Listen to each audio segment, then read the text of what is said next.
All right, let's go ahead and get started. So good afternoon, everyone. Thank you for joining today's installment of the Wednesday webinar series. Today's topic is Common PHA Board Questions. My name is Michaela Miller, and I am one of your hosts today, along with Greg Byrne, Dan Esterling, Jane Horstein, and David Poehler from HUD. Before I pass it over to Dan, I have a few housekeeping items to go over. Our speakers will share their knowledge with us for the first part of the presentation, and we will reserve the remaining time for any questions that you might have.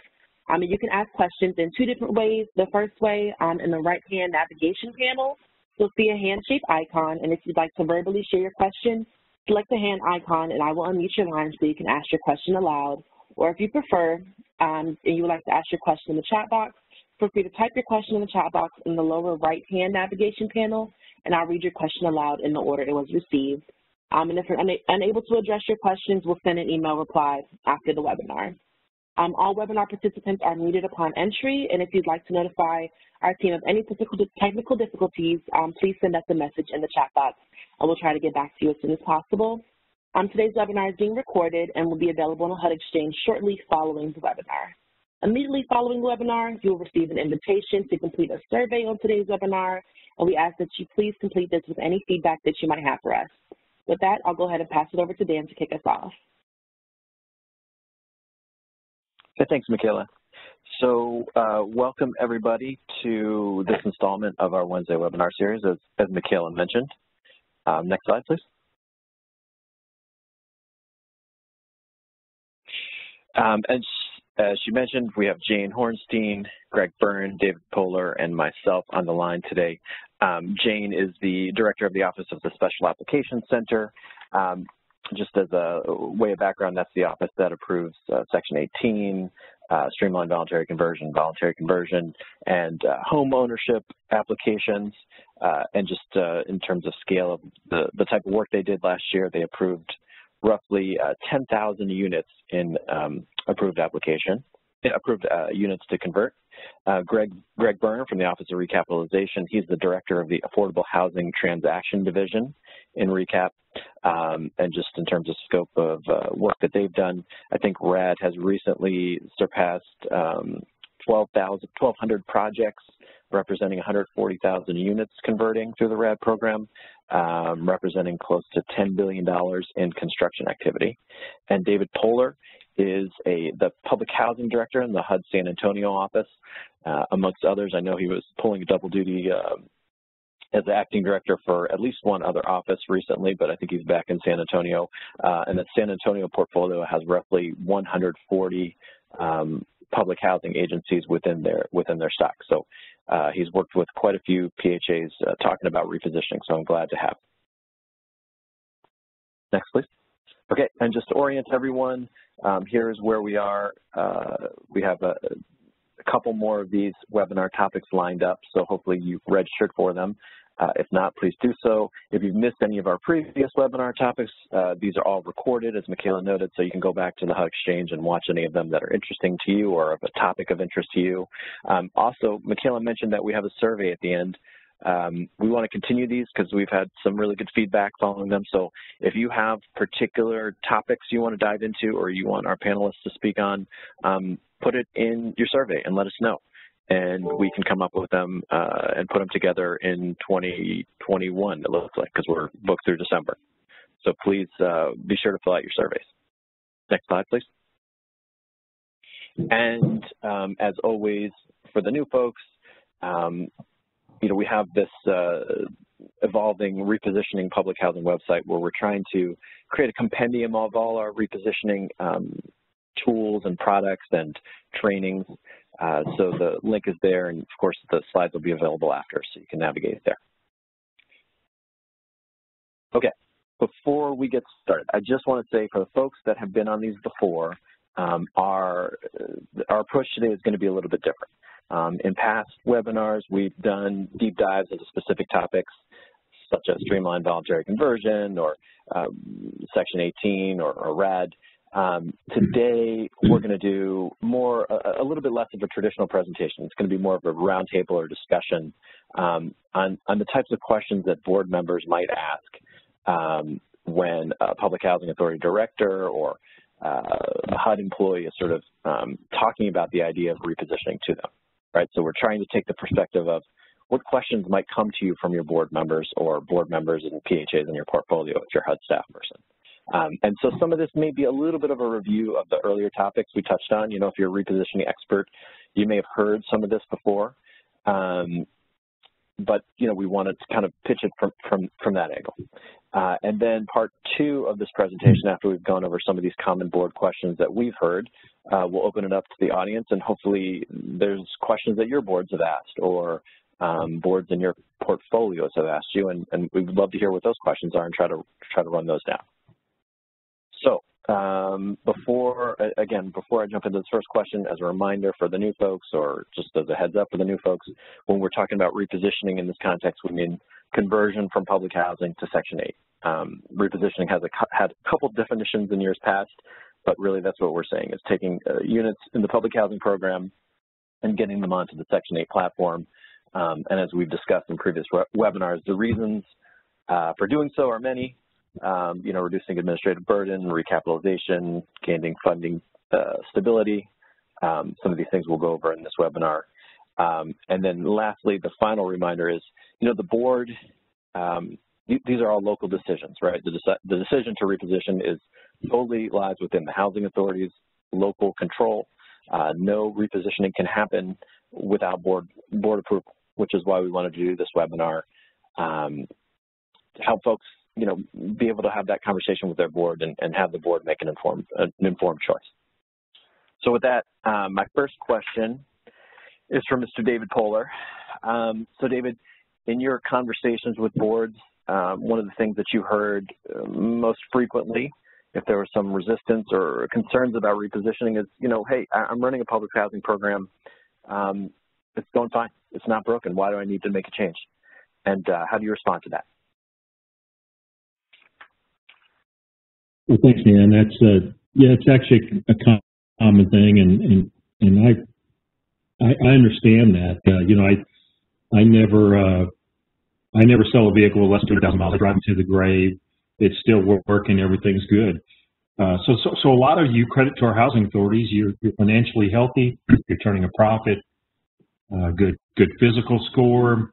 High occupancy. Seems to be working. So, you know, again, a credit to you for being able to accomplish that. But if we look down the road, things might change. I recall a story. Well, not a story. I remember living through it. My uncle had an old Rambler. Anybody remember those old Ramblers? There's some really cool classic Ramblers. This wasn't one of those. This wasn't an attractive car to look at, a little bitty car. And he loved that thing. You know, it had been paid off for, God, 30 years. Box of tools in the trunk, and he just kept that. He had so much pride he could keep that thing running. Ball tires, brake shot, engine transmission, 350,000 miles. Had to park it always facing downhill if you could, because it needed a push. It wasn't going to start. The starter didn't work. The push start got him where he was going. Like our early public housing folks who designed the public housing program in the early days, he thought air conditioning was a luxury. You know, roll down the windows. This is fine. So he loved that car. My cousins, his sons, were less fond of the car. The people riding the car were less fond of it. They made him drop him off 2 blocks from school. Didn't really want to be seen in it. But that Rambler got him where he needed to go it served him well for many, many years. And so, you know, you may be doing well now, but your scores are good. Remember, the REACT scores are really based on the condition of the property on the date of inspection. REACT is not saying, how many years life does your roof have, your systems, what's the quality of the asset going forward. It's really designed more to assess, are there health and safety defects on the day of the inspection. So most of our public housing is like that old Rambler, right? It's old. It's over 50 years old, has significant capital needs. You've seen the bullets. Your board may not have, but you've seen the talking points from HUD that here's the capital funds that have been appropriated each year, and here's the estimate of capital needs of public housing. So, you know, HUD has put out, and you've heard this from other industry advocacy groups. You know, a couple of years ago, we started explaining that, you know, there's an estimated $30 billion capital needs backlog, and that's increasing by $1.5 billion a year. So it may be working for you now, but down the road, you may face some challenges. Repositioning not only gives you a chance to access capital to take care of capital needs, but potentially increase operating income in the future.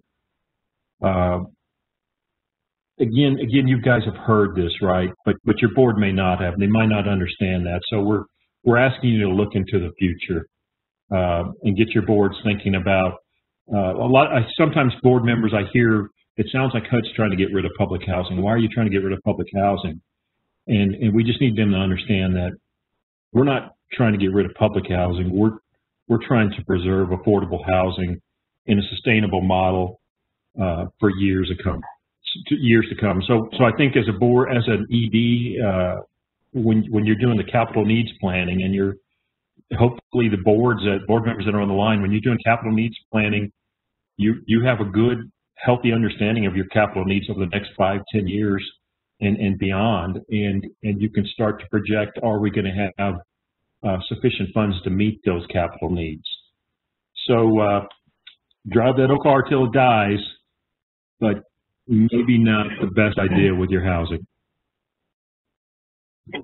Hey, Dave, this is a great analogy of the Rambler, and your uncle was satisfied, but your cousins weren't so thrilled to be in that car, and they also may have been concerned about the safety and whether the brakes worked or something. And so, yeah, I may be getting a decent FAS score, but I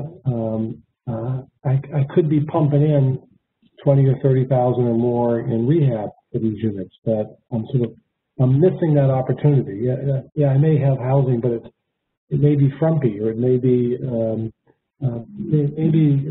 it's really killing me to keep it up because I got a bunch of more maintenance people because things keep breaking. But wouldn't it be lovely if I was able to give it to freshen it up, and that, you know, rather than just sort of surviving, which is what a lot of PHAs happens to them these days, really get a chance to recapitalize the property, I think.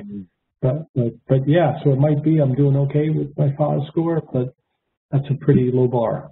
But it's what we've trained our boards to care about, really, is the FAS score.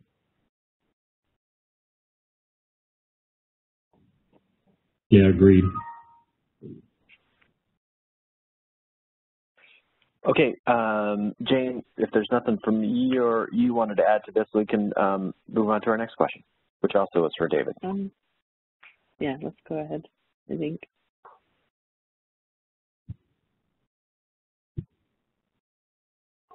So the next, there's a few kind of questions on this, but it's really one ultimate question, Dave, is, you know, that boards might ask is, you know, what happens after we reposition to us? You know, what does the board look like? You know, is my public housing authority going away, or you know, where are we at after, you know, we convert to vouchers? Yeah, whether it's, you know, sometimes it's from the staff, sometimes from the board, but people think that, are you asking me to help eliminate my job? Not a lot of interest in that. So first of all, I think it's good to understand this is so commonly misunderstood in the industry. Hopefully not the people on this call, but I think especially when we get new board members that are unfamiliar with how things operate, people seem to think the Office of Public Housing Authorities, it's kind of one and the same. My parents for years, whenever some news would break about a housing authority, they'd call and say, "Hey, are you in trouble?" And I say, "Well, you know, HUD, we work with housing authorities, but it's not the same."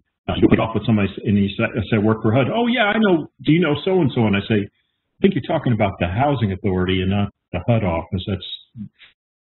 So housing authorities create through state enabling legislation, not HUD regulation, right? You guys are independent of HUD. You're not federal entities. Housing authorities can do what state laws say you can do. And there's many housing authorities around the state of Texas that qualify programs. They go about their business without HUD having much to say about what they do.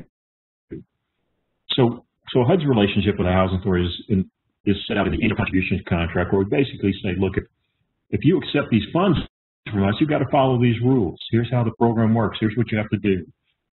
HUD helped with the funding to build the public housing units. So there's a declaration of trust on those units that restricts what you can do not only with the property, but with any funds associated with running that property.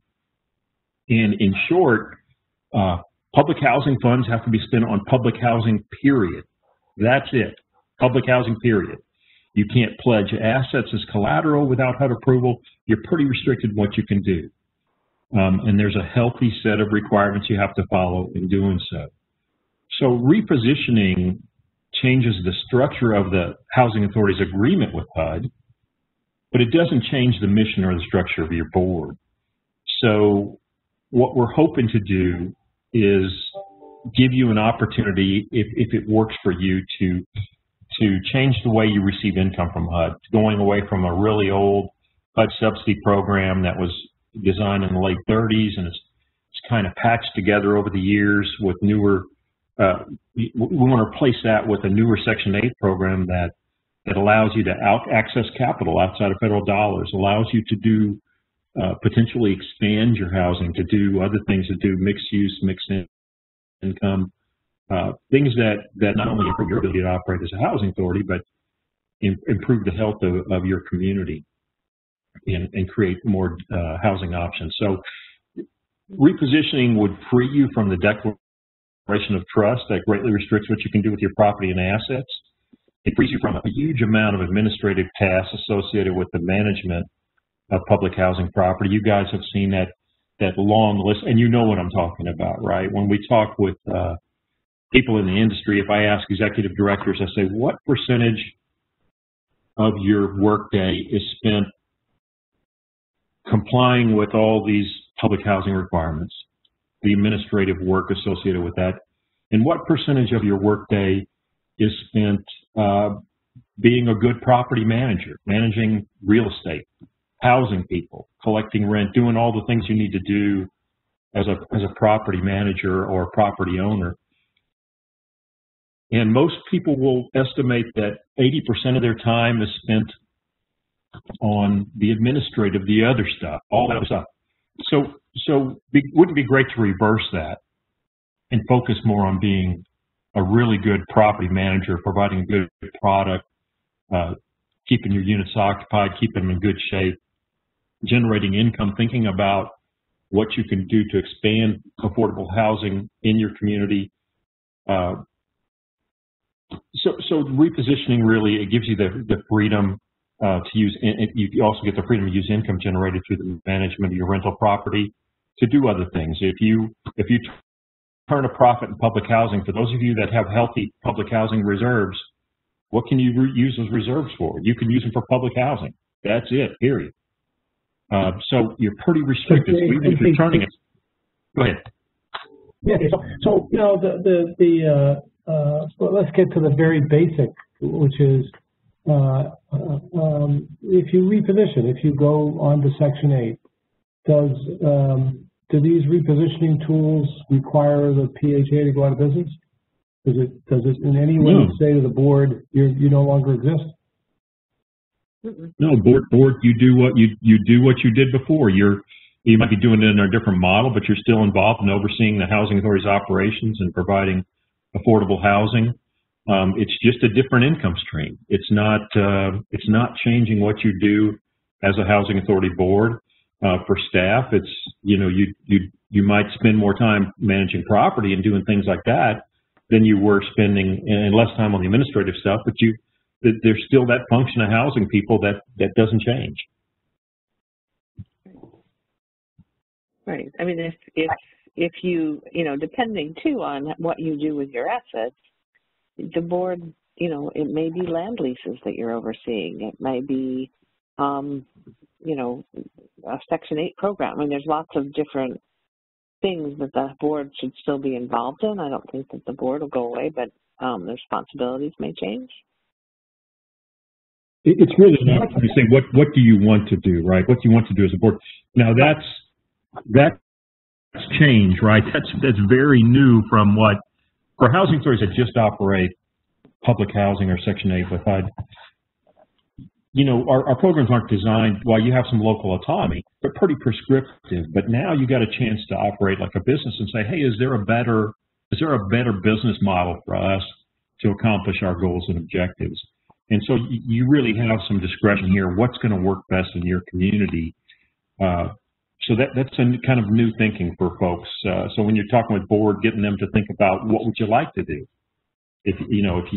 How do you want this structure to look? Yeah, I often think of boards or housing authority lines of business, right? So one line of business is my project-based assistance, right? Because I'm an owner of properties, and another might be tenant-based assistance, another line of business, or maybe I do fee-for-service management for other PHAs or other owners.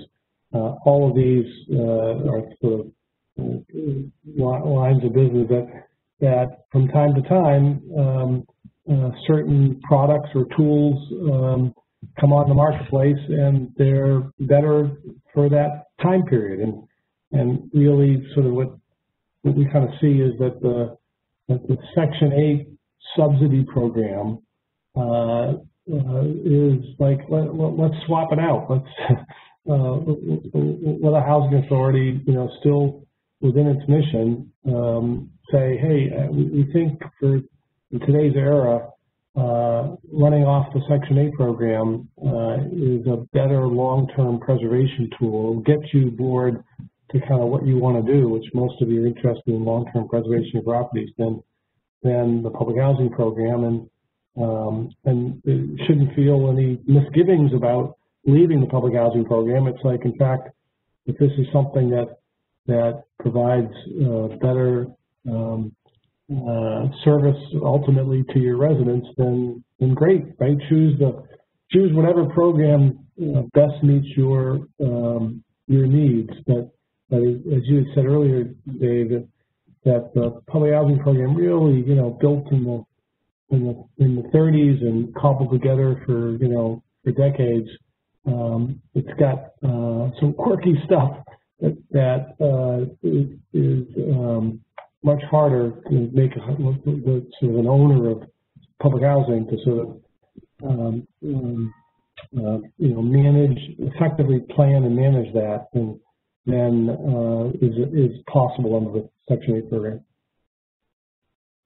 Yeah, we have housing around the country. Certainly, we have some in Texas. We have one in San Antonio where they started developing nonprofit affordable housing over a decade ago, and they had, getting started was difficult because seed money to kind of get that first one going was hard to come by because, again, you couldn't use our funds for that, and so, but they got started in it, and you turn around today and you see that their nonprofit affordable housing inventory, their non-HUD inventory, is now bigger than their public housing inventory. And so it's because those ventures that they did turned a profit and gave them non-federal dollars that they could use creatively to further expand affordable housing in their community and to do lots of other things besides housing that were high priorities for the board. So some folks have already done it, but it's hard to get started. You now have some opportunities to get to a point where you can generate non-federal income and do things that need to be done in your community, like expanding affordable housing. It's interesting. One of the boxes here on the slide, the one on the second row, says, what are the ongoing responsibilities of the board? One thing that will change for boards is because as you move off to the Section 8 platform, and as those projects really are independent assets, and they have to be, they have to perform, right? You've got certain revenue associated with it. You may have taken on debt and whatnot that housing authorities, in ways that just aren't the same in public housing, really need to be, looking at the financials, whether it's every month or every quarter or semi-monthly at these properties. And, it's much more akin to nonprofit sponsors of affordable housing, that nonprofit board at some moment is sort of saying, okay, what's the balance sheet and what's the income statement for this property? Are we doing okay? Are we going to be able to pay the mortgage this month or what have you? We've tried that with public housing for the past 10 or so years, and it's still kind of an imperfect revolution in terms of getting, project-based budgeting and project-based accounting, but it's not a complete set, right? Because you have the operating fund, and we sort of track that, but we really don't sort of look at the capital fund as part of the same, financial statement, or at least we tend not to. But this will really change for boards to say, no, I got to look at the bottom line in ways that just does not happen in public housing today, which I think is a good thing.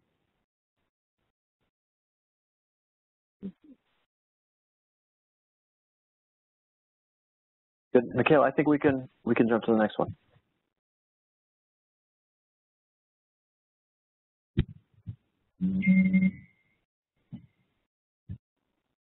Next slide, Michaela, if you can, or I can do it. Okay, so at the outset, Greg, I mentioned, this one's for you, I mentioned the number of transactions that your office has approved, and the number of units you've converted, and the amount of construction that has resulted from that. And, it's my understanding that more than half, something like 60% of those RAD transactions involve some sort of debt.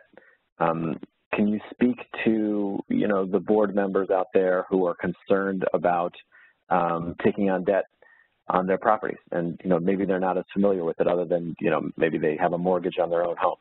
Yeah, it's really a big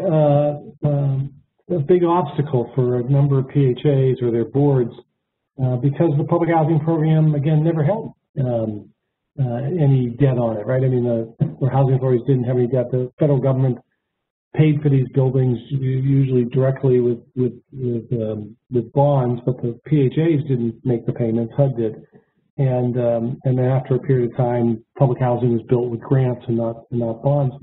So that's really not part of our DNA, right? As housing authorities, that this is sort of a natural act for us to take out debt, and so therefore we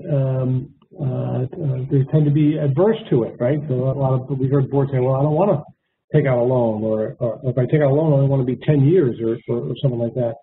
And so again, it's part of a sort of this peculiar history of the public housing program, sort of being like a parallel universe to the multifamily program. It sort of was always a little bit outside, and so it took on some practices that are unusual. And what's unusual in the world of multifamily housing is not having a long-term mortgage, right? How do people build affordable housing? It's just everyone. Unless you are so lucky to either have a wealthy uncle, or you get a 9% credit and everything else lines up, much multifamily product that gets built is built because of long-term mortgages, and so I think on this one, it's really on the PHA staff and executive directors, it's to say, when you approach your board and you run up against this, it's really trying to educate them to say, well, first of all, try to think of your own house. Do you happen to own this house? Did you put down the cash to purchase the house, or all up front, or did you take out a mortgage? And most people on your board are likely to be homeowners, and they're going to say, yeah, I took out. So why would this be any different? But it is, tough sometimes to get some board members to not be able to be able to sort of get comfortable with the idea that it's okay to have debt, just like any other property. You don't want to be reckless with debt. You don't want to take it on. And that's why, of course, under the Rad program, we have some pretty strong underwriting criteria. We don't let people do crazy stuff like, for adjustable rate mortgages or balloons that come due in 5 or 10 years. So, we still apply some conservative underwriting, but debt is really essential in the world of multifamily housing, and just to see what you can do to just make boards more aware that we're sort of alone here in the world of multifamily of public housing, where we have traditionally not taken out debt. And you can say, well, and how well has that worked out, right? It hasn't. For years, we've not had access to capital, or we weren't allowed to. So what happened? The buildings get worse, right? You weren't able to refinance them. And, if we had been able to, we probably would have been able to save a lot more of the public housing we've lost over the last 15 or 20 years.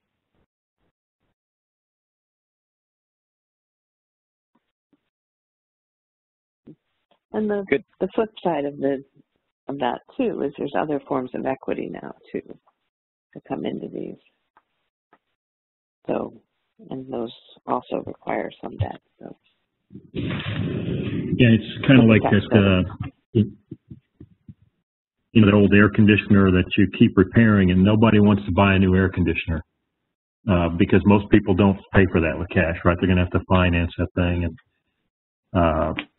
but you realize, well, if I get a new air conditioner, that operating cost is much lower, and this thing, there's all these benefits that I'm taking on some debt, but I'm getting away from I'm getting a warranty, I'm getting I'm getting away from this uncertainty of what's going to break tomorrow, and where am I going to come up with the money? So it's always a dilemma. I'm a big believer in minimizing debt personally. I think it makes sense, but there's times where it makes sense to take on the debt.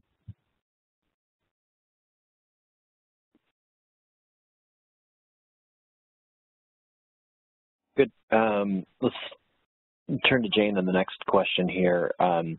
So the applications that come to your office for Section 18, streamlined voluntary conversion, and home ownership, they don't necessarily require one-for-one replacement. So they're, essentially removing units from the public housing inventory and at times vouchering out. So how do you address that issue with board members that might be concerned about a loss potentially of affordable housing in their communities? So that's a really good question. Under Section 18, under Section 22, and under Section 32, Congress has actually said, no, you don't have to replace hard units one for one. But what we will do is give you vouchers, tenant protection vouchers, for all of the units. And those that you want to, so you can replace them, in which case we will give you what we call a relocation voucher. It gives you the ability to move the residents while you tear down the old buildings and build a new building. Then the residents move back in, and then that voucher kind of goes away. Otherwise, you can take those vouchers can stay in the community as replacement vouchers if you want to project-base them, or if the tenants want to keep them in the private market. But it moves them into the voucher program. There's only one instance under Section 18 where we don't give you a full one-for-one replacement. That's under efficient and effective justification. There we would only give you 25%, but we will ask a lot of questions because we really don't want to see you lose the units or vouchers in your community. You want to have the assistance for the same number of units available. So we will ask you lots of questions. We will look at what your current voucher program is, and if that's something that can be easily replaced. There are communities today that have voucher programs that are hard to use for a variety of reasons, and we'll look into all of those reasons, try to understand why those vouchers are not getting used and why you think it's a good idea to replace these units with those vouchers. But that's only under Section 18, efficient and effective. So otherwise, we will give you 100% vouchers. Greg, do you want to talk about the Rad program? Yeah, so in no doubt in some cases around the country that hard replacement is a huge issue, right? It's a third real issue, which is that I don't want to lose a hard unit because I'm in such a tight market and all that. And it's one reason why some advocates, board members and stuff like Rad, because Rad says, hey, it's essentially a one-for-one replacement program with some de minimis, and every resident has an absolute right return to the project, and that gets some people comfortable. But Section 18, the Congress has said, hey, there are times when, we're not forcing this on you. We're not. If you ever choose to go Section 18, it's because you can't find any other way to save the units inside the public housing program or through Rad. And if the units are in such poor shape, which is one of the main criteria that people use, obsolescence for Section 18, then go ahead and make a business decision that if you can't find a way to salvage these, we'll let you remove them, but at least we'll make your community whole with respect to tenant protection vouchers. Now, for some of you that can come back and project-base those vouchers, well, then great, all the power to you. But again, even though Section 18 doesn't require any hard replacement, there are ways in which many PHAs are using Section 18 to sort of actually as a preservation tool, which is pretty exciting. But two, again, it's voluntary. It's the PHA's choice. Because at some point you say, I've got units in my inventory that are not doing anybody any good. It's bad quality housing. I don't have the resources to preserve it, and I am triaging my inventory. I'm making a decision that there's some property that or properties that I can't keep anymore, and thank goodness that HUD and the Congress are going to give me some tenant protection vouchers. But at some point, it just comes down, I think, to economics. But again, HUD's not requiring anybody to do this. It's still all, the board has enormous sort of control over, whether they feel that something has gone to a stage where now it needs to be removed through Section 18.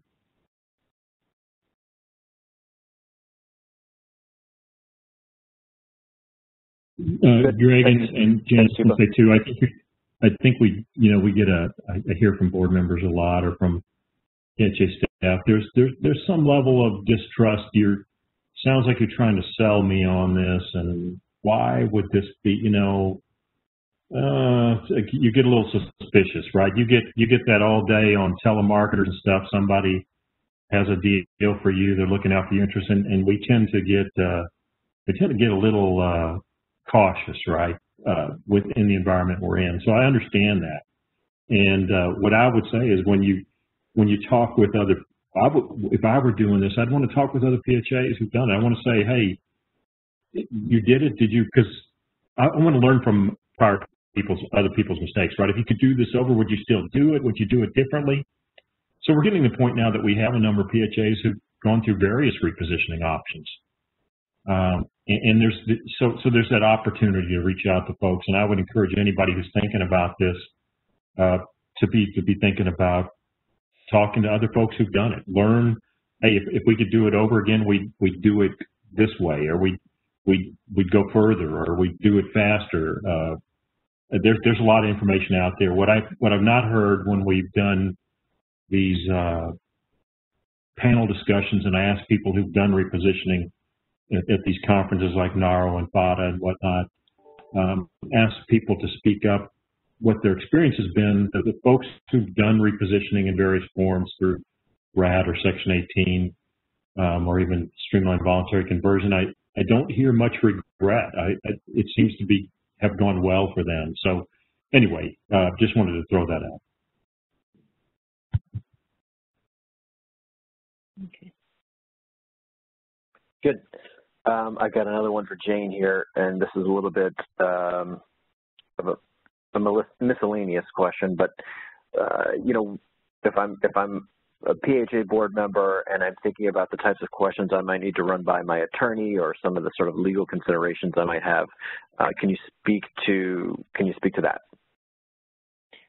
Sure. Thanks, Dan. So I think the one thing that I think all of us have been saying is that the PHA board in particular should be thinking strategically and thinking carefully about what's in my community now and where do I want to be in 10 years? What housing will we need? And I think that that's a legitimate question to be asking and something that they should be considering. And as they're thinking about their legal considerations as well, that's all wrapped into it. Who do they want to be too? As a PHA board, do I want to continue to own the property? Do I care about, you know, what's going on in the actual buildings? Or am I more interested in taking and just making sure that there is land available to build affordable housing and making sure we have other private actors who are maintaining it?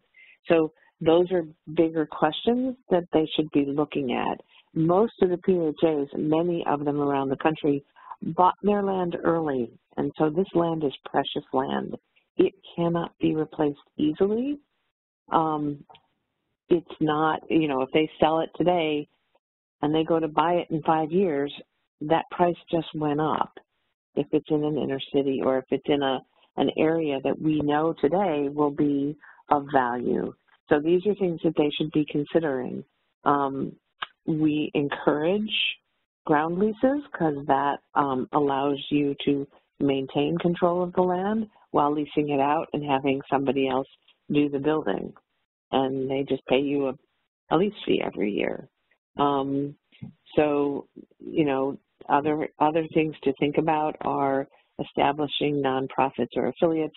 A lot of those have tax consequences as to how they operate and what happens to them, and it will also affect their real estate taxes. So need to look at all of those considerations as they're structuring the deals, whether they're going to be, you know, how you want to structure them and how the PHA wants them to operate going forward. So I think those are all part of the strategic planning process and what's important.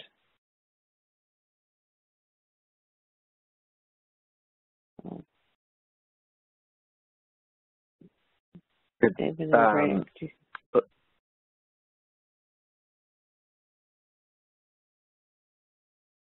and Greg, did you want to jump in on any of that, or we can move on?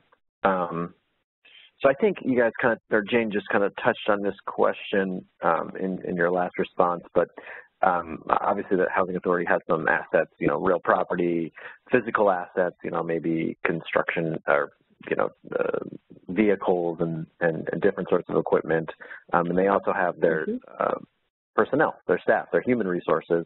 So talk to us about what the PHA can do with those physical assets and maybe some considerations for the human resources issue that's coming down the pike as they consider conversion. Hey, right. So these are things. Okay. Go ahead, Jane. So these are all considerations to be thought through before embarking on any kind of repositioning that the Housing Authority plans to do. So this should all be in the planning process. In terms of physical assets like trucks or snow blowers or desks for the offices, whatever those are, if they're trying to preserve an asset, let's say they want to take a current senior building and they're going to convert it to Section 8. They want to do some rehab, but they want to basically keep the function of the building the same. Then in that case, they probably want to transfer those assets, and whatever repositioning tool they choose to go through, whether it's RAD, Section 18, Section 22, then they probably want to include those in that application and those will just transfer to the new entity if it's an actual transfer, or retained if it's under Rad. In terms of staff, something similar will happen as well. You know, clearly these are staff members who understand the operations of the building, so the new entity may want to hire the staff. So it really kind of depends where you're going and what you're doing, and should be considered as part of the planning when you're going through all this. Other things that the Housing Authority has are some liabilities that they want to look at currently, including pensions, and they should think about those. We don't have a whole lot of advice on those, but something to be considered. So, Greg, you wanted to say something? One of the earlier slides was what impact does the repositioning have on my board, right? And that we said, hey, what is repositioning? Repositioning is converting to Section 8, and does converting to Section 8 in any way change the legal structure of the board? Well, no, it doesn't. It changes the program you run. But there are things that happen when people reposition, and particularly when they recapitalize a property. And when they recapitalize a property, then which although is not as conducive inside public housing, can also happen in mixed finance public housing. But the PHA, more dictated by the lending and investment community, is going to want to see a single asset entity or a single purpose entity own the real estate, and they do that often just largely for liability purposes. They don't want the rest of the organization or some other asset that may have some lawsuit to then jeopardize sort of this particular property, and so it insulates them from risk. So it's this creation of this new, or the need to sort of every asset, if you're going to go out and get a loan or get tax credits, to be transferred, right? You need to put it under a new legal entity, and to me that's the area that's fascinating to see how PHA boards manage that. So there's lots of PHAs that have done tons of those, right? But they've already built a lot of affordable housing outside of the public housing program, and when they've done that, they've had to create these sort of separate ownership entities for each asset. They're still controlled or overseen by the PHA board, but they're and they don't have any qualm. I remember a small PHA that was converting under Rad, and they were converting actually several properties.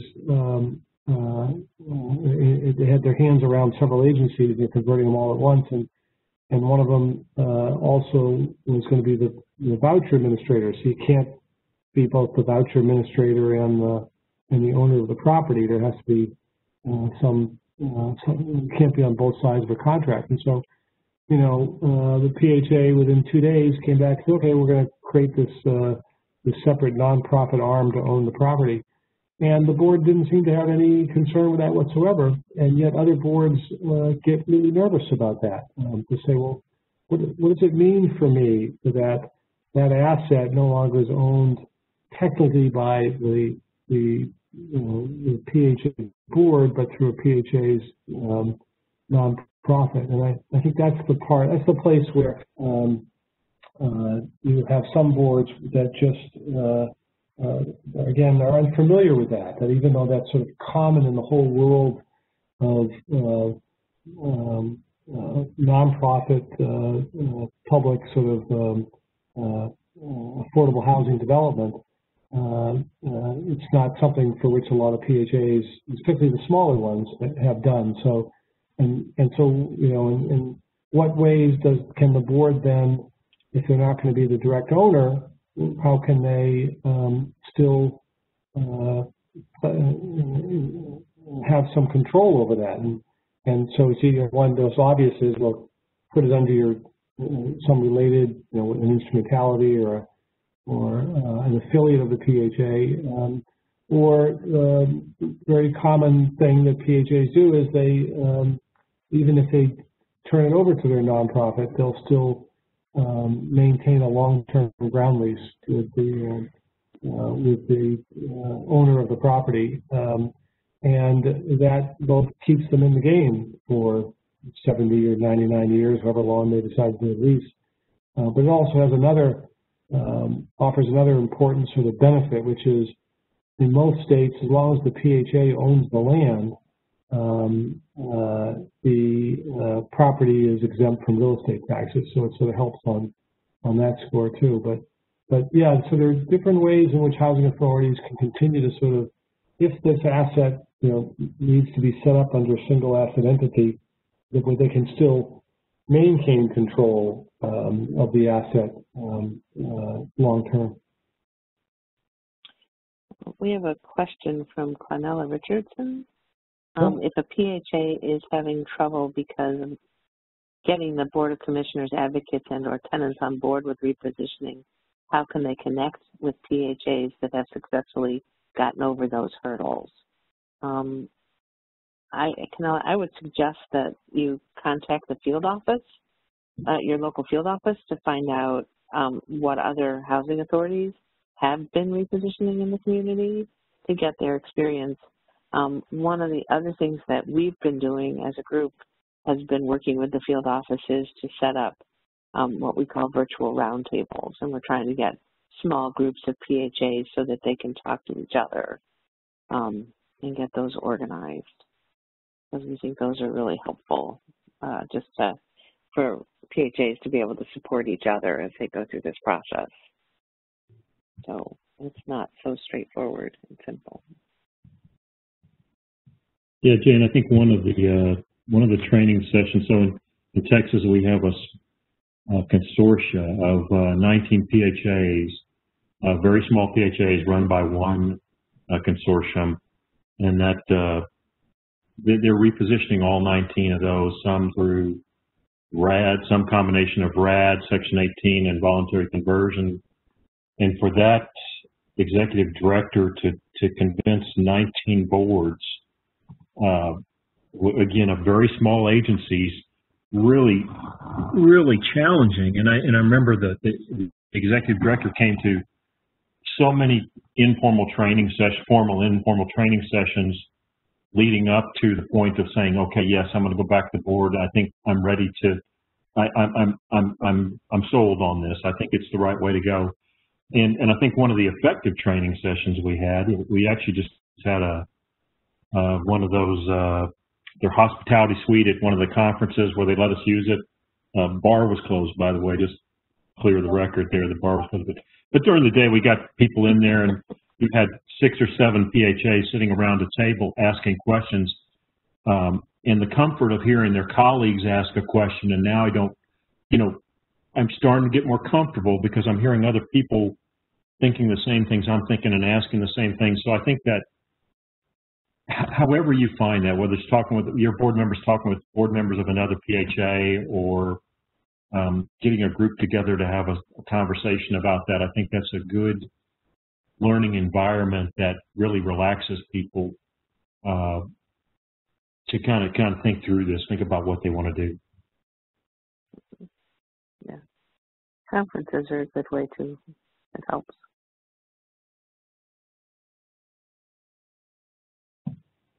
Good, thanks all. We have another question, Dan. Oh, go ahead. Go ahead. I just wanted to share another question that we had that came in. They asked you if you guys could explain the concern about pensions. Is it a concern for PHAs to utilize a third party to administer? I think that works. If a third party can administer it, that's helpful. I'm not sure they answered the question, though. It's probably more of a legal, more complex, right? Folks that have a pension those pensions can be challenging whether you stay in the program or not, right? It adds another layer of decisions if you're going to change the structure of your assets from public housing to something else. But yeah, I'd be hesitant to go too far with that.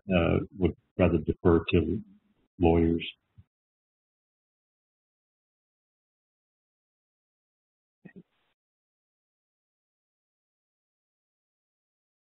Sorry for the dodge on that one, everyone. It's just each pension laws are different in each state, and I think answering on a global basis is tough for that.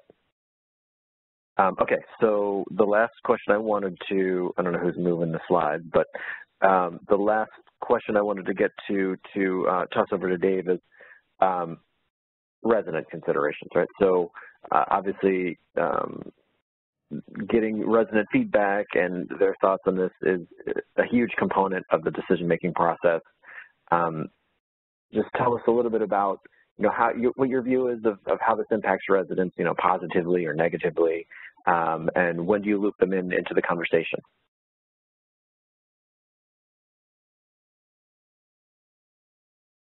Early and often, right? Yeah. Yeah. Did we lose you, Dave? Yeah. I mean, this is a major consideration. Sorry, I was yakking on mute. So as far as when do you engage residents, we want you to, and like any other changes you're thinking about making, we want you keeping residents informed, stimulating conversation about those decisions. We don't want the board operating in a vacuum. We don't want the PHA operating in a vacuum. We want you to talk about these things early and often. Just like it takes you and your board a while to get comfortable with change and any proposed change, same applies for residents. So like other major changes in your program administration, plans to reposition units should be disclosed in the planning process. You should have the public hearings to discuss it, allow the 45-day public comment. There's lots of details in there that we can cover in greater detail to make sure you go through the right steps on this when you get there. But bottom line is consult early and often. You got to consult with the resident association if you have them, resident advisory board, on and on. So as far as how does it affect residents? Well, this is one of those that I think is really, so the same hesitation you might hear from board members or staff, you'll hear that from residents, right? We're gonna lose our housing. This means we're gonna be out in the street. You hear all these crazy stories, but the reality is it's quite a win for residents, I think. And let's talk through how. So in public housing, again, I don't know the whole audience how much everybody knows this stuff, but we'll talk through it at a simple level. Public housing tenant chooses between a flat rent or 30% of income towards rent. In Section 8, project-based vouchers, or PBRA, if you went that model through RAD, or just tenant-based vouchers, tenant pays 30% of income towards rent, but they often receive a higher utility allowance than in public housing. So in Section 8, you're required to offer a air conditioning utility allowance if air conditioning is available in the unit. So that while the tenant's still paying 30% of income towards rent, their actual share of rent to the owner may be less. And again, as we've talked about throughout this, one of the goals of repositioning is to improve housing. So if you still have public housing that doesn't have air conditioning, it's different for different parts of the country. I'll say in Texas, pretty tough. It was 85 degrees on Sunday here. So hopefully that's an upgrade for the residents. If a participant chooses to move to a privately owned unit with a tenant-based voucher, let's say they got a tenant protection voucher as part of this and they want to move, then they would pay 30% of income towards rent, plus any amount that the unit rents above the payment standard. If it's project-based vouchers, the unit will never rent above the payment standard. They're going to pay 30% of income towards rent. So again, if it's public housing, they're paying between a flat rent and 30% of income. So there are a small percentage of residents that are currently paying a flat rent that could experience an increase when they move to a Section 8 model, because there's the very reason you're paying choosing the flat rent is because that figure is less than 30% of your income. So for that small sliver of residents, they could see an increase in their rent responsibilities through HCV or PBRA, project-based vouchers. And higher income tenants who don't qualify for Section 8 income limits, they may not be able to, if you're going to convert to project-based vouchers as part of a RAD or a disposition Section 18, or even through, they may not be able to stay in that unit with Section 8 assistance, right? Because they don't qualify for a voucher. So in those cases, you may have to relocate folks to other comparable housing. What I would tell housing authorities always when we're going through this, if you're thinking about repositioning, one of the things that's really important that you should be doing all along, we want to make sure that your flat rents are really representative of what that unit would rent for in the open market, because the ideal is if you're paying the flat rent, you could go rent other comparable units without assistance from HUD of same quality. If you understate those flat rents, then we have people that might be in a position to actually rent units on their own that never move out because the deal's too good. And so that inhibits your ability to house other very needy low-income families in the area. And then when you get to repositioning, you now could find yourself with a lot of over-income tenants, but that's pretty rare. So on the rent side, absent those folks who were paying a flat rent that was maybe understated, they might get a little increase, but most people, they'll pay no more than they were paying in public housing and may get a utility allowance that's higher for air conditioning, so that they'll be better shape.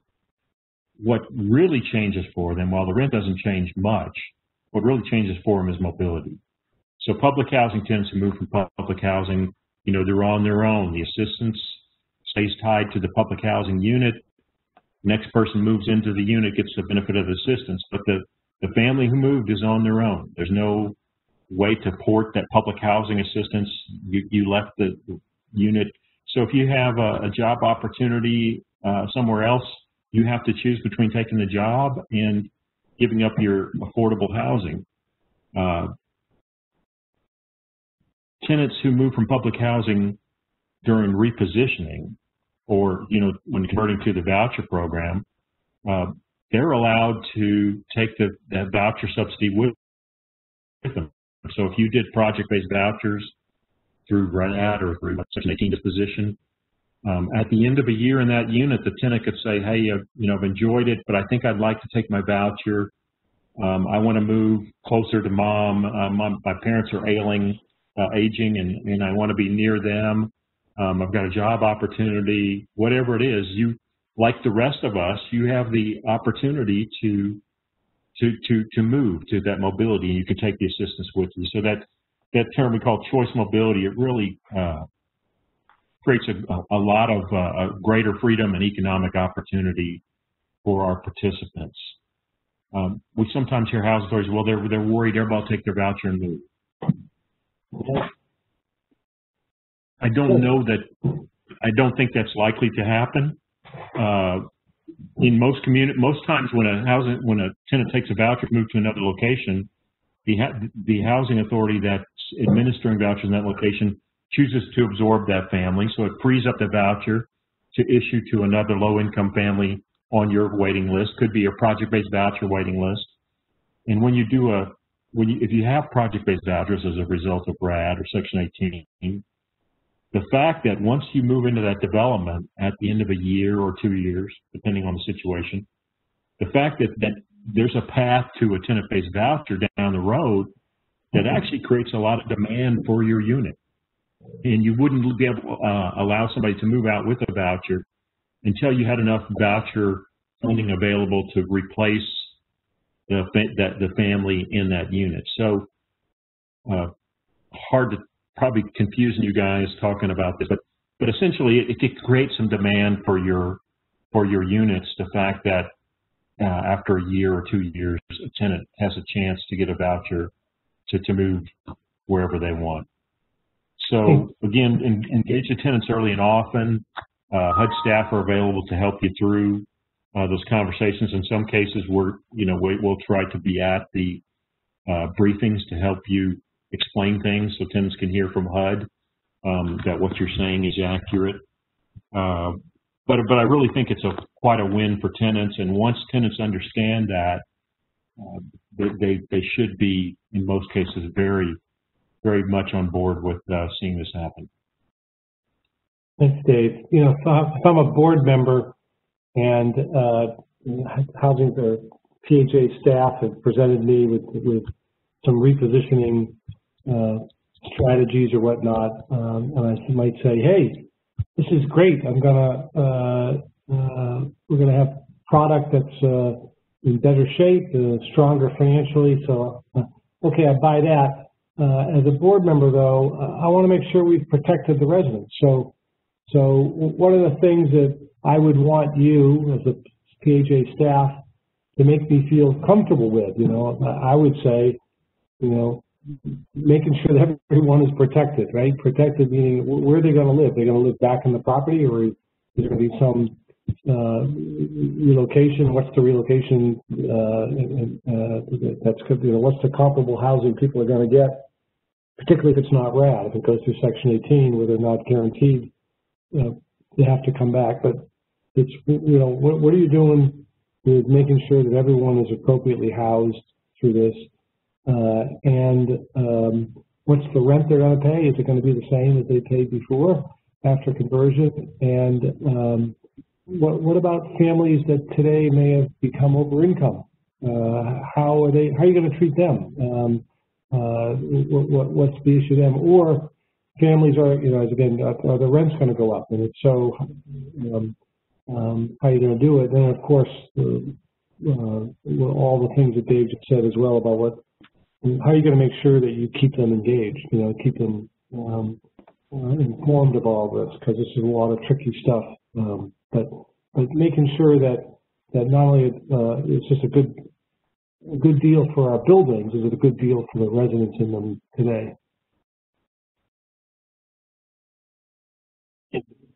Yeah, and a good that challenge with that it's just honestly overcoming distrust.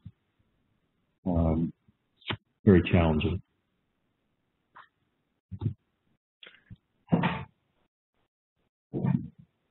Good.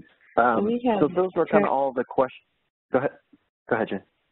I was going to say we have Tara with us too, Tara Radovich. Tara, do you have any other things to add on resident considerations? I know you've done a lot of work there.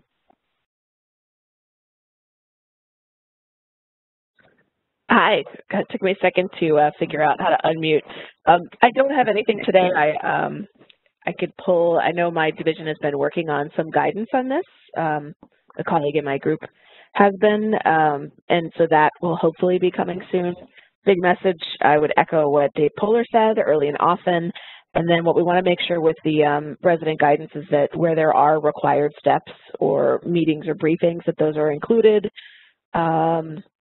And then lastly, we could, there's additional guidance coming on how to do these kinds of briefings and meetings remotely, and making sure that, in the time of COVID, if you want to socially distance and you're doing these meetings remotely, there's going to be guidance on how to make sure you're considering technology of the residents, what they have access to, what funds you could use to help them be more connected. And then lastly, if you need to make reasonable accommodations for any disabilities, what that looks like to do things remotely and still be in compliance with for housing and all accommodation requirements. So stay tuned, and more is coming, and we'll publish them on the PHA or the PIH COVID page. And I'll just add, yeah, we also have, we have a record. So Dave, just real quick, we have, for folks that want to deep dive into resident considerations, we also have a recorded webinar back from this summertime. So on the HUD Exchange, there's another one of these Wednesday webinars talking specifically about resident considerations. And so just to, what Tara kind of prompted me to think about too is we're talking about a lot about the housing units and the housing conditions, but our goal of really improving the lives of residents and creating economic opportunity and better educational opportunities. We still have public housing where the kids that are home, working from home now, they can't access the internet. They don't have the basic access to internet that's needed to function effectively. So all of those things that you can, as long as we're going to improve this housing, we can look at all of those things and really make a difference in people's lives. Right. So just know that the one thing that's very clear in all of this, Congress did state under all of the repositioning tools that we have, you got to work with the residents. That's key. It changes their lives.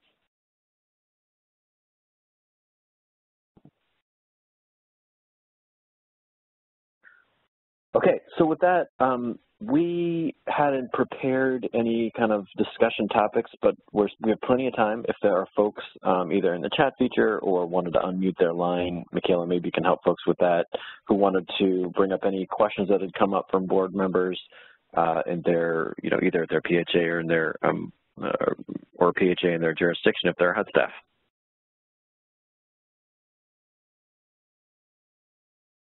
Michaela, do you want to remind them how to unmute their phones? Yeah, sure. I don't see any. Oh, go ahead.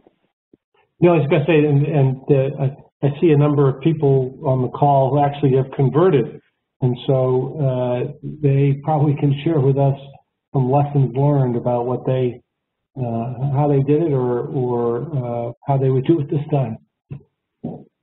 Yeah, if anyone wants me to unmute their line, in the right-hand navigation panel, there's a hand icon, and if you click that, I'll be able to unmute your mic.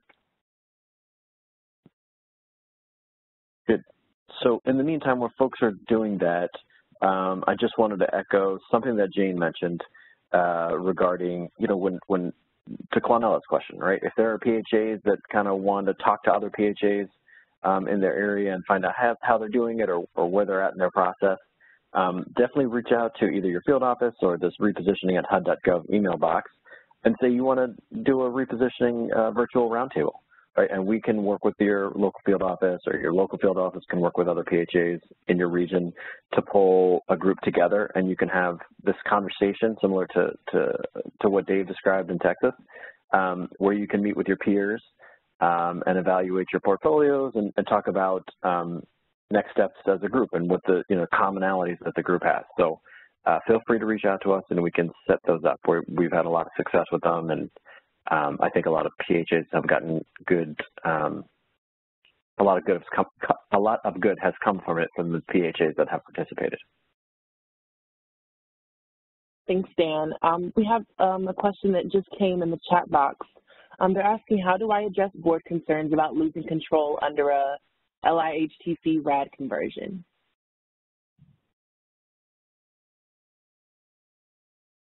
Yeah. You broke up a little. Would you repeat that question?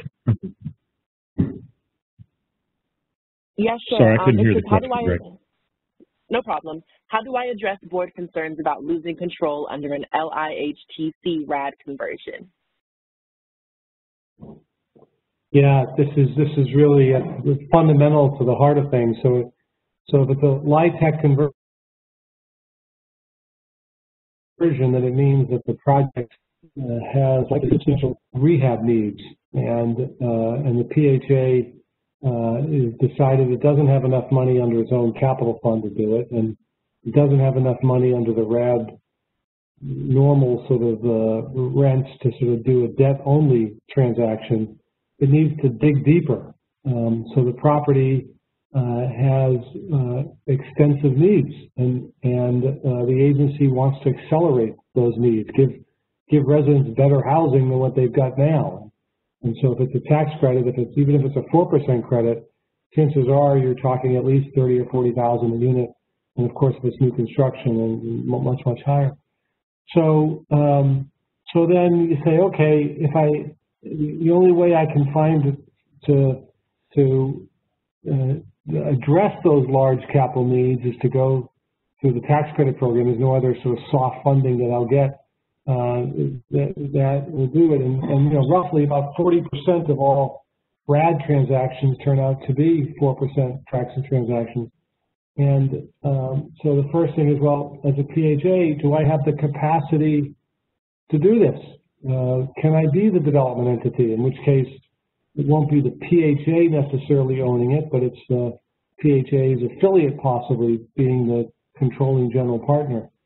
And if the PHA has capacity and it's able to make the lenders, investors comfortable, that's great, right? And then, well, yes, technically it's leaving the public housing program, and technically it can't be owned still by the umbrella PHA. It's still owned through likely an affiliate of some sort, a nonprofit through a tax credit partnership. And the PHA the board should say, hey, we took an asset that was underperforming and wasn't giving people the quality of life that we were interested in, and look what we were able to do. We were able to bring this up to modern standards, but the PHA may no longer own that property directly like it does today. That's, you know, most PHAs have done this, have said, okay, that's acceptable. My mission here is to make sure I'm providing for the housing needs of low-income families. I don't necessarily have to own it in ways that I've owned it before, and I still can control it by doing a ground lease or something.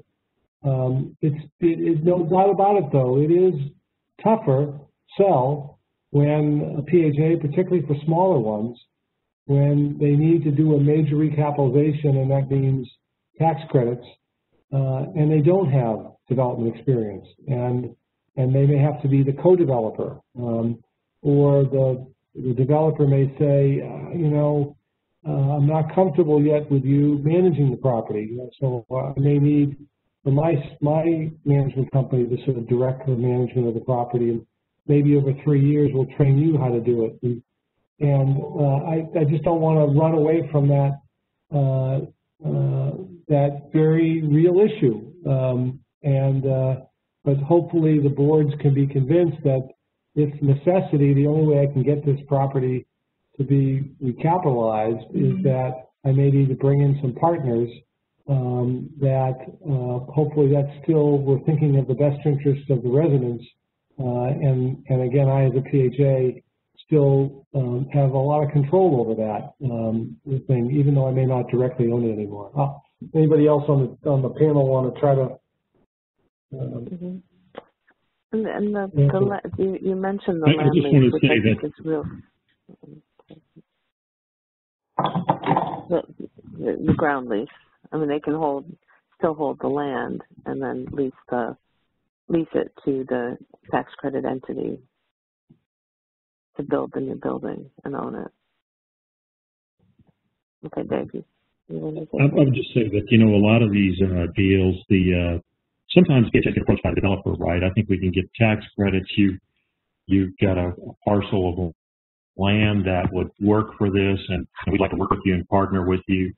So I think over time, housing authorities have become, the business model on tax credits has evolved a little, where housing authorities have become increasingly aware of what they bring to the table in a tax credit deal, and the opportunity. They're negotiating advantages in those deals because you're a key needed partner to make these tax credits work. So I think some of the early tax credit deals may not have been as favorable to PHAs, the ones done, you know, 14, 15 years ago. But I think now that's evolved a lot, where PHAs and the consultants helping these PHAs better know how to protect the PHA's interests. So it creates a really, I think, a lot of opportunity for you where those properties that would qualify for tax credits exist. Okay. We have another question that says, how is affordable housing protected if a redevelopment project goes bankrupt? And that basically, if it's sold under Section 18 or Section 32 or Section 22, we will require a use agreement that will go in first place that says that the land has to be maintained as affordable housing. So that will stay with the property even through bankruptcy. I'm not, under RAD, I think there's other protections in there, but I'll let Greg speak to those. Yeah, so RAD, it's one of the sort of the key provisions about RAD, because RAD is supposed to be a preservation program, and it's supposed to be sort of permanent project-based housing, essentially in perpetuity. But you also have a situation where at times, you know, we haven't seen any, you know, at one point there will be a property that will go into foreclosure, even if all the best underwriting we do, you know, it's likely to happen. And, you know, how can a lender loan on a property if they can't take over the property if there's in the event there is a foreclosure? So the statute has we call sort of a waterfall where that any property in that situation has to get sort of transferred, you know, first to a PHA, I think it's a PHA, then second to a nonprofit, or a public body, then a nonprofit body. So there's the lender has rights to foreclose, but has to go through a process in order to find some other public or private, public or nonprofit body to own the asset. So there's protections that exist that just aren't present in any other program. It's unique in that regard. And of course, all these transactions, whether it's a RAD transaction or you know, a property is disposed to less than fair market value under Section 18, that they come with use restrictions, and those use restrictions also, you know, require ongoing affordability provisions.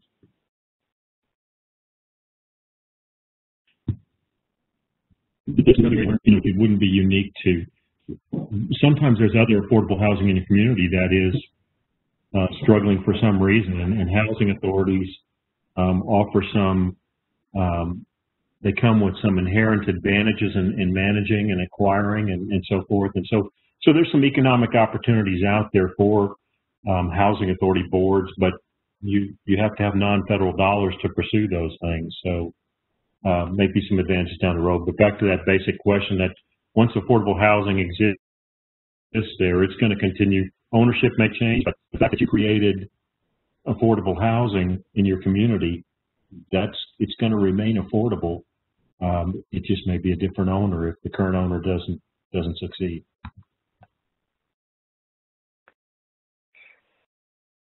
Okay, so I see another question in the chat feature.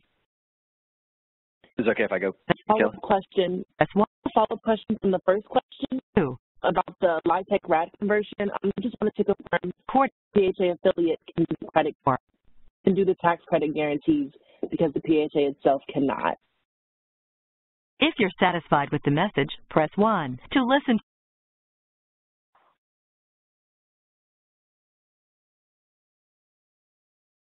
Hello? I'm not sure if I'm not sure if Greg wants to answer that question. Yeah, I'm sorry, but somehow the question came out static, so I couldn't hear the whole question.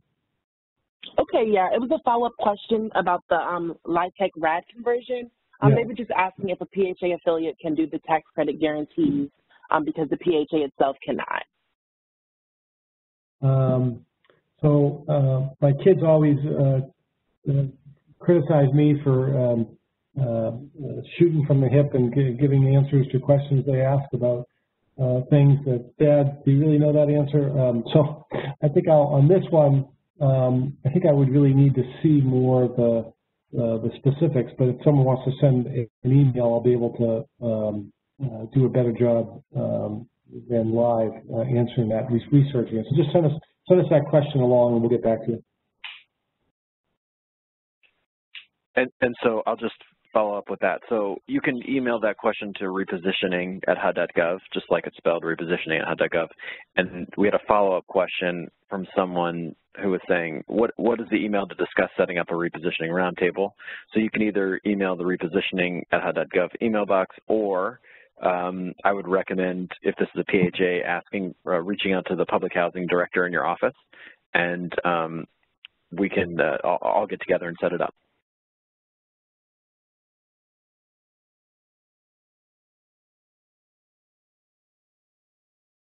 All right, thanks, Dan. That sounds good. It looks like we don't have any more questions right now in the chat box.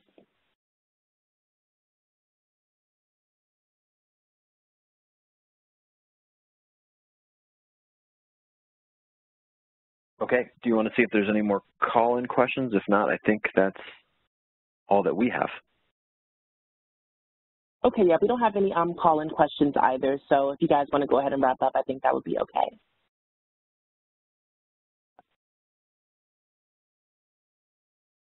Okay, well, thanks to Dave, Greg, and Jane for answering some good questions today and fielding some good questions from the audience. And stay tuned for our next Repositioning Wednesday webinar, which off the top of my head, let's go back and look at our chart here as a reminder. Closeout? Public Housing Closeout. Excuse me, Public Housing Closeout, which is coming up in November 18th, Wednesday, November 18th. So if you haven't registered for that and you're curious about that, feel free to do so. And with that, anybody else have any parting words, or we should end? Just to say, good luck to, this webinar is really just trying to have a conversation with a few people in our, here in the different program offices of what things we've heard about what PHA boards are nervous about or on their, so hopefully some of what we've shared from what we've learned from others is helpful for you, but all in all, we know that repositioning is not self-implementing, that ultimately a board has to approve it, and that means the PHA staff have to make a case, and they have to be ready for certain questions that the boards are going to have. So we our hats off to all of you, and hopefully this has helped you in some of your preparations for those board meetings.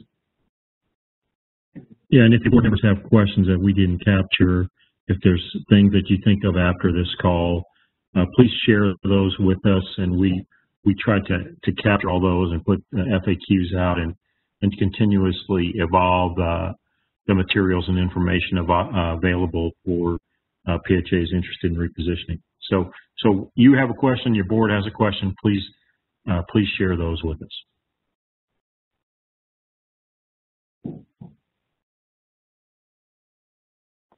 Okay, thanks everyone. Awesome, thanks everyone. Great. And don't forget to fill out the survey. Thank you, everyone.